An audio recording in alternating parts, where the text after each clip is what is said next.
Friends இப்போ நம்ம week days வந்து ஷார்ட் பண்ணுறது எப்படின்னு நான் உங்களுக்கு சொல்லி கொடுக்குறேன் பாருங்க. இந்த இடத்துல Sunday, Monday, Tuesday, Wednesday as usual கரெக்டாக இருக்கு பாருங்க. தேர்ஸ்டே நான் இங்கே பேஸ்ட் பண்ணிட்டேன். ஃப்ரைடே கொண்டு போய் இங்கே வச்சுட்டு டியூஸ்டே நான் இங்கே கொண்டு வந்துட்டேன். சரிங்களா?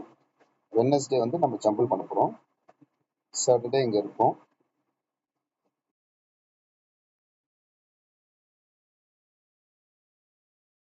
ஜம்பிளா இருக்கு. ஆனா சண்டே, மண்டே அப்படிங்கிற மாதிரி நம்ம ஸ்டார்ட் பண்றதுக்கு நம்ம A to Z கொடுத்தா ஃப்ரைடே, மண்டே அந்த மாதிரி ஆல்பபெட்டிக் ஆர்டர்ல ஸ்டார்ட் ஆயிடும். ஆனா நமக்கு வீக் டேஸ் ஆக்சுவல் என்ன வீக் டேஸோ அதை நம்ம ஸ்டார்ட் பண்றதுக்கு ஒரு சிம்பிள் மெத்தட் ஒன்று இருக்கு பாருங்க. இந்த ஷார்ட்கட் ஆல்ரெடி கொடுத்துட்டேன் உங்களுக்கு. ஆல் டிஎஸ் கொடுத்துட்டீங்கன்னா இந்த மாதிரி ஒரு சின்ன ஐக்கான் ஒன்று ஓப்பன் ஆகும். இந்த இடத்துல பாருங்க days, sell values and A to Z இந்த ஆப்ஷன் தான் எல்லாருமே நீங்க பார்த்துருப்பீங்க. இதையும் தாண்டி ஒரு புது ஆப்ஷன் ஒன்று இருக்கு பாருங்க.